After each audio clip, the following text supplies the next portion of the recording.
magandang araw ulit sa ating lahat. So, ngayong araw pag-uusapan natin ang Friday the 13th. Yaman din sa Biyernes ay natapat sa petsang 13. So, ano nga ba ang mga paraan upang mapabuti ang ating swerte ngayong Friday the 13th? Dahil isang matandang pamahiin na ang Friday the 13th daw ay nakikita bilang isang hindi kanais-nais na araw. Marami ang nakararamdam ng maraming mga insidente at hinding magandang bagay ang mangyayari tuwing matatapat ang Biyernes sa petsang 13. Naniniwala ka man o hindi na malas ang Friday the 13th, narito at ibibigay natin ang 13 mga paraan upang mapabuti ang iyong swerte ngayong Biyernes na ika-13. Pero bago tayo magpatuloy, kung bago ka pa lang sa ating channel, ay huwag kalimutang mag-subscribe at i-click na rin ang ating notification bell para updated ka sa ating mga bagong videos.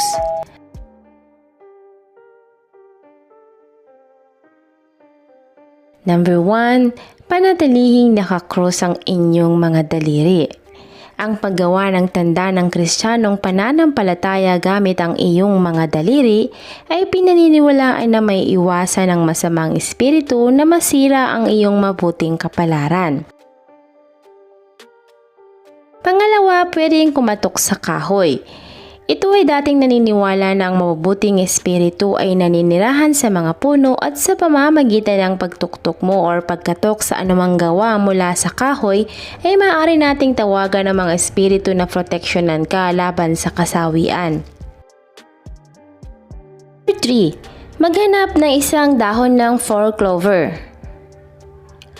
Ang mga sinaunang druids ay naniniwala na ang mga shamrock ay tumutulong sa kanila na makita ang mga masasamang espiritu na nagbibigay ng pagkakataong maiwasan ang mga ito.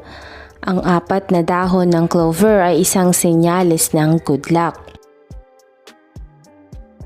Ang 4, tumingin sa bagong buwan or sa new moon sa kanang balikat. Ang buwan ay sentro sa maraming matagal na pamahiin at ang bagong buwan or new moon ay nakikita bilang isang hinog na oras para sa pagsasagawa ng mga bagong negosyo.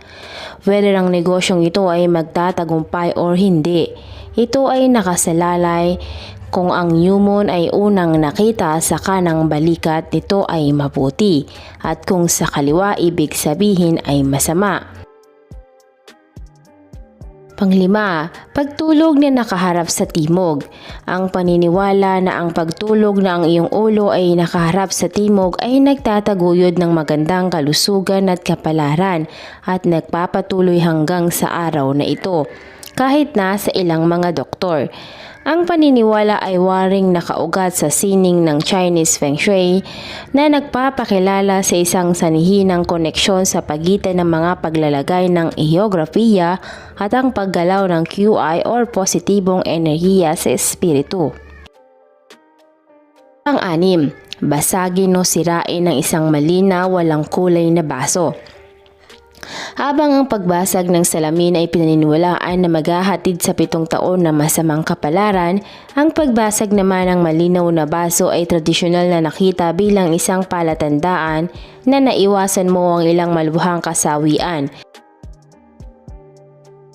Pang-7, maglakad sa ulan. Ang sino mang mahuli ng walang payong ay maaring makipagtalo sa isa, ngunit ang ulan ay palaging nagiging tanda ng magandang kapalaran. Ito ay marahil dahil napakahalaga nito sa tagumpay ng mga pananim. Bago kumalat ang mga modernong pamamaraan ng patubig, ang tagulan ay nangangahulugang pagkakaiba-iba sa pagitan ng mga lean years at masaganang taon. Pang-8, matulog sa mga hindi planchadong sheets or bedsheet. Ito ay isang pamahiin na may hindi tiyak na pinagmulan. Sa kabutihang palad, kakaunti ang mga tao na namamlansya sa kanilang mga sheets sa mga araw na ito.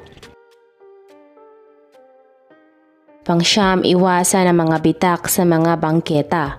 Pag-isipan natin ito, ang pag-iwas sa mga bitak sa sidewalk ay marahil isang mabuting patakaran para sa sinumang nais na maiwasan ang mga balakid.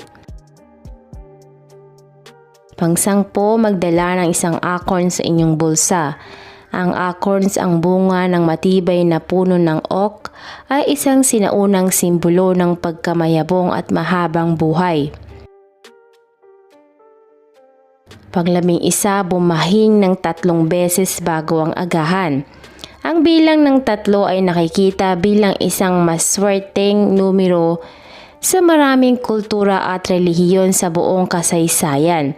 Sa Europa, kung saan nagbula ang pamahiin na ito, ang kaugnayan ng bilang sa Trinidad ng Kristiyano ay isang mahalagang samahan. Pang-12, pumulot or pulutin ng isang lapis, isang pin, isang sentimo o isang piraso ng carbon sa kalye.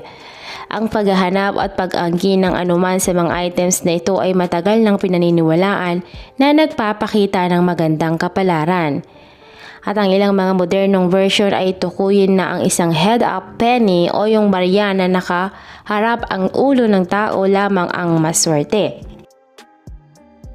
At ang panghuli, pang-13, humanap ng isang horseshoe or topping ng kabayo at ibitin ito. Ang mga kabayo ay simbolo ng good luck. Ang bakal na kung saan ay kadalasang gawa ang mga horseshoe ay dating pinaniniwalaan na poprotektahan ang pwersa ng buhay at pigilan ng masamang espiritu. Siguraduhing ibitin na ang mga dulo ay nakaharap pataas, bagaman ang good luck ay hindi mauubos. Ngayon, kung hindi pa sapat ang 13 ating nabanggit, narito pa ang ilan pang mga tips na pwede mong idagdag. Umikot ng 7 beses sunod-sunod. Ito ay sinasabi na iwaksi ang kasamaan at masira ang sumpa. Pwede rin gamitin ang table manners. Huwag kumanta sa mesa, humiga dito or umupo dito nang wala kahit isang paa na nakahawak o nakatapak sa sahig. Ang paghiga sa isang lamesa ay tumutulad sa kamatayan. Kaya madaling makita kung paano nangyari at walang nagnanais na kumain sa isang mesa na ang ilang mga maruming sapatos ay naririto. Tama naman, di ba? Pwede rin protektahan ang inyong mga salamin. Ito ay isang kilalang pamahiin na ang pagkasira o pagkawasak ng salamin ay magdadala sa iyo ng 7 taon na masamang kapalaran. Ang hindi gaanong kalat ay ang kasabihan na maaari mong maiwasan ang kapalaran na ito sa pamamagitan ng pagdadala ng mga sirang piraso sa labas at ilibing ang mga ito sa ilaw ng buwan. Huwag magbukas ng iyong payong sa loob ng bahay. Walang nakakaalam ng eksakto kung bakit ito ay tinuturing na masamang kapalaran dahil pinaniniwalaan na ang mga proteksyon na espiritu sa iyong tahanan ay iisipin ito ay bilang isang insulto at aalis sila dahil nadarama mo na ang pangangailangan mo ng mas labis na proteksyon mula sa inyong payong.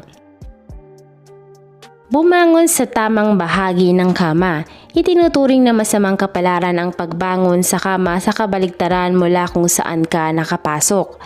Masamang kapalaran din na itapak una ang iyong kaliwang paa sa ibaba. Huwag putulin ng inyong mga kuko. Ang pagputol o paggupit ng inyong mga kuko sa Biyernes ay masamang kapalaran at doble sa Friday the 13th. Huwag iugoy ang isang walang laman na rocking chair. Ang paggawa nito ay sinasabing inaanyayahan ang mga masasamang espiritu na pumasok at umupo sa upuan. Huwag ding ilagay ang isang sombrero sa isang kama. Maraming iba't ibang kultura ang nagbabahagi ng ilang bersyon ng babalang ito. Tulad ng maraming mga pamahiin, maaaring mangyari ito sa isang pakikipag-ugnay sa kamatayan. Dahil ang sombrero ng isang namatay ay madalas na inilalagay sa kanyang dibdib or paa. Ang iba naman ay iminumungkahi na nangyari upang maiwasan ang pagkalat ng mga kuto sa ulo. Maging maingat din sa pagbibihis. Kung naibotones ang isang botones sa maling buttonhole, magkakaroon ka ng masamang kapalaran lalo na kung hindi mo ito napansin bago umalis sa bahay. Panghuli, huwag magtapon ng mga bato sa dagat. Ang dating mga marinero na dating naniniwala na kapag ginawa ito ay magiging sanhi ng mga nakamamatay na alon at storms. So,